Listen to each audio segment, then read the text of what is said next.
नाशिक लोकसभेसाठी स्वामी शांतिगिरी महाराजांकडून अपक्ष उमेदवारी अर्ज दाखल. नाशिक लोकसभा मतदारसंघातून महायुतीकडून इच्छुक असलेले स्वामी शांतिगिरी महाराज यांनी अपक्ष उमेदवारी अर्ज दाखल केला आहे. भाजपाचा पक्षश्रेष्ठींशी आमचं बोलणं झालेलं आहे. यामध्ये देवेंद्र फडणवीस यांच्याशी आमची चर्चा झाली आहे, असं यावेळी स्वामी शांतिगिरी महाराज यांनी सांगितलं आहे. गेल्या काही दिवसांपासून महायुतीत नाशिकच्या जागेवरून तिढा अद्याप कायम असताना स्वामी शांतिगिरी महाराज यांनी अपक्ष उमेदवारी अर्ज दाखल केलेला आहे. महायुतीकडून उमेदवारी मिळाली नाही तरी अपक्ष लढणार आणि जिंकणारच असा विश्वास स्वामी शांतिगिरी महाराज यांनी व्यक्त केला आहे. महाराज, आज आपण उमेदवारी अर्ज दाखल केलेला आहे. भारत मातेच्या चरणी आणि सद्गुरूंच्या चरणी वंदन करून की आपल्या भारतीय संस्कृतीमध्ये मुहूर्ताला अत्यंत प्राधान्य देण्यात आलेले आहे आणि आज अनुराधा मुहूर्त असल्यामुळे आज आम्ही या ठिकाणी फॉर्म भरत आलेला आहे. महाराज, आपण भाजपकडनं देखील इच्छुक होता. भाजपच्या काही नेत्यांशी आपलं बोलणं झालेलं आहे का? उमेदवारीबाबत काही चर्चा झाली का?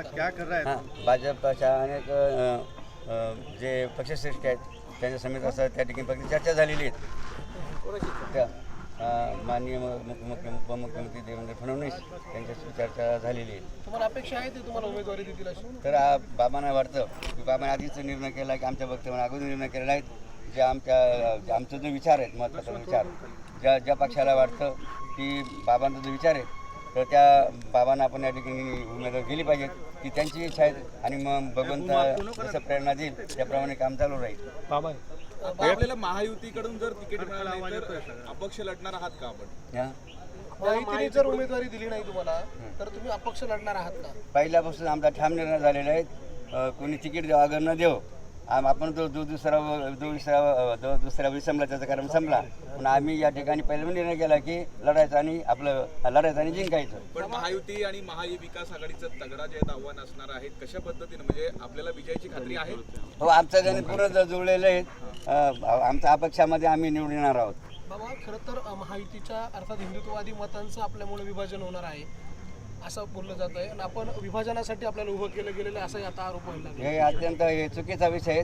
आम्ही पहिल्यापासून 2 वर्षापासून आमची तयारी चालू झाली आहे आणि आम्ही आमच्या स्वबळावर या ठिकाणी उभं राहिलेलो आहोत. बाबा, ताकद आहे आपल्या बरोबर, मोठ्या प्रमाणात भक्त लोक आहेत, तरी सुद्धा महायुतीने आपल्याला तिकीट का नाकारते? म्हणजे आतापर्यंत का बरं निर्णय एवढंच नाही झालं? कारण आपण मुख्यमंत्र्यांना पण भेटून आलेलो आहात. तो बघा, तो देशाच्या मर्जीमधला विषय आहे की नाही. Bureau report, SBN Marathi, Nashik.